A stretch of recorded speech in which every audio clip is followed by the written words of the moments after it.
Hello, students.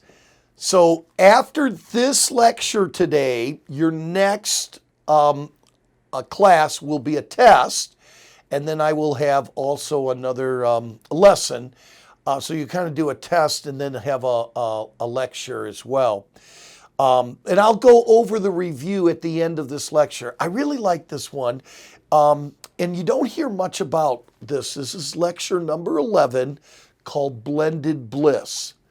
In the day and age that we live today, there will be many families that you minister to that are blended families. Now, it may be that there will be stepchildren, there will be a previous marriage, maybe someone's a widow, they've remarried, they have children.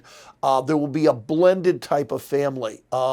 Sometimes grandparents are raising kids, and the one you have a single parent with the grandparents there. You have a blended home, a blended family. Well, I want to teach you today how to have blended bliss.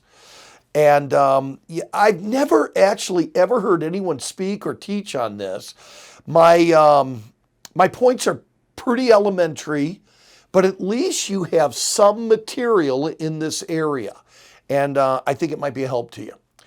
So I've called it the 3 R's to a blended bliss family. Number 1, understand your role. Okay, so if you're the stepfather, you're the stepmother, understand your role in that situation. Let me explain. First of all, is this a marriage? You and this other person. Now, again, this may never happen to you, but you're going to have to minister to people. You're going to have to help people in this. So here's what I would do if I had a blended family in my church, and I will, and you will too, and they're needing some help.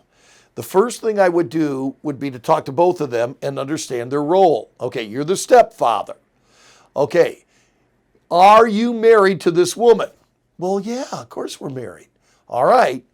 So this is going to be the most important relationship. We have a husband-wife relationship, the marriage. And you have to realize your role. You are her husband. Yes, you are the stepfather of these children, but you are her husband. And so we got like 2 relationships going here. We got this marriage relationship. So I always ask the question, is this a marriage? Well, yes, it is. Well, remember that. You treat each other according to what you are, your husband and wife. Maybe it's a stepmother. Same thing. You're still his wife. Number 2, in daily events, you are the parent. Dr. Shetler, I'm not sure I understand. Okay. So you have these stepkids in this home, and you have to make daily decisions. What are you going to have for dinner tonight? What time curfew is going to be? What time these kids are going to be in?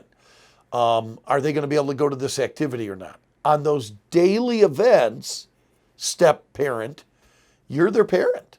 It can't work anywhere else. Now, maybe on the weekends, the child goes sees her or his other parent, but during the week, you've got to act like the parent and you make decisions on daily events. But notice this, large or small c, in major health and education decisions, you are an advisory. All right.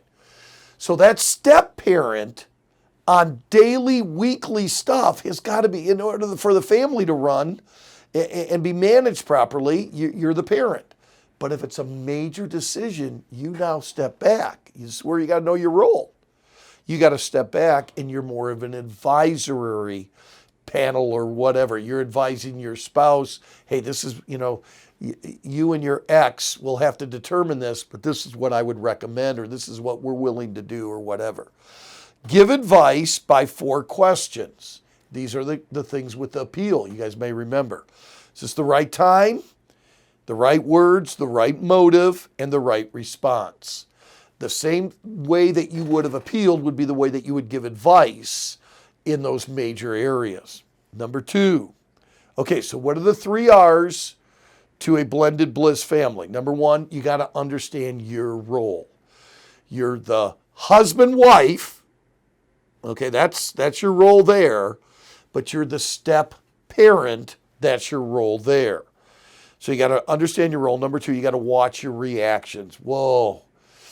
And listen to some of these. First of all, let's talk about wrong reactions. Comparison. Whatever you do, don't compare your children to your spouse's children. They may both be living under the same house. They may not be. But whatever you do, boy, I wish your son or daughter was a little bit more like my son. Oh, that is going to be real problems. So wrong reactions is comparison. Number two, wrong reaction is impatience. You're going to tend, the step parent's going to tend to be impatient towards the children. And that's very, very harmful to them. You're never going to build the relationship that you need. Number three, never be demeaning. Wrong reaction, never tear down your spouse's children. Never be demeaning. Never, and then number four is discord. Don't bring a discord and divide. Develop the relationship. Do everything you can to develop the relationship between that child and the biological parent. Wrong reaction, attacking the person instead of the problem. We've talked about some of these, and guess what? 100% statements. You want to stay away from all of these things. All of those would be wrong reactions. Small b, what are some right reactions then? Listen before speaking. Get your information. Question instead of accusing. Don't accuse these stepkids. Question them. And number three, have a mature response. Act like an adult. You're the parent. You may be a step parent, but you are a parent. Listen before speaking. Question instead of accusing. Mature responses. Number three, so understand your role. Watch your reactions. And number three, build your relationships. All right, how do we do this? Okay, here's how I think you do it. So you have these stepkids in there, and okay, you're ministering to this family now. And boy, you can see it in the church, when they come. They just really. So how do they build a relationship? Small a, respect. I think this is very important. The step parent needs to respect. Chances are the one thing that the step parent is not getting from the stepchild is respect. You're not my dad. You are not my mom. Well, I think to begin the relationship, I think the parents got to give respect to the children. By the way, if I'm speaking to the stepchildren and trying to help them, I would say, hey, listen, you need to respect your stepdad. You need to respect your stepmom. You're never going to have the right relationship. Number two is forgiveness. I guarantee you, those kids have something against you because you're not their parent. And so you've got to give them forgiveness. They're going to say things and do things that are going to hurt you. You got to be the mature one. You got to be the more spiritual one. Respect, forgiveness. But here's another thing to build relationships, and that is discipleship. The blended families that I have seen that work are families where the step parent began to mentor. A mentor could be another word here. Mentor or disciple, and begin to really accept them and mentor and disciple, instruct and guide them. Oh, that is so good. And then that's the next point too, is the mentoring, discipleship, instruction, being the example that you should be, and there will become an attachment to them.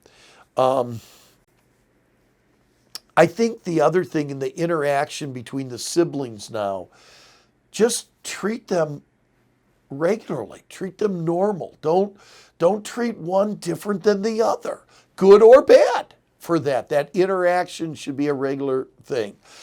So these are some points on blended bliss. So on your test, you're going to need to know the 3 R's. Understand your role. Number 2, everyone together, watch your reactions.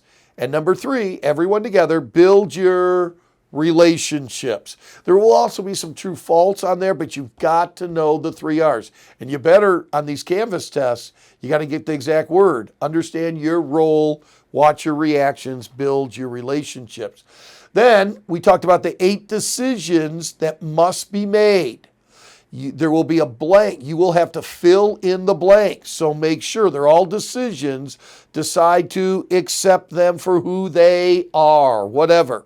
Decide to call them blank and blank. I can guarantee you that'll be it. And you know what? We got to get this right. It's mom and dad. Make sure you get those in the right order. Mom and dad. All right. Decide to never talk bad about your spouse to your family. Decide to get you away from your parents if possible. Decide to honor them by asking for advice. Know the 8 decisions. Know the 3 crucial principles, and I'll have some true false questions on that too. Then also, we go all the way back to the basic needs of the husband, about that the husband needs respect, and the husband needs verbal praise, and the husband needs, and we're going to talk a little bit about submission and trust. And who are you ultimately trusting? You're ultimately trusting God, not your husband, girls. To be a challenge physically, mentally, spiritually to your spouse, to your husband. And so go over the basic needs of the husband as well, and you'll do great on the test. So you have a test next, and then we will also have a lecture that will follow that as well. Okay, hope you do really well. Give me any prayer requests that we can pray for you, and we really do miss you guys. We really do.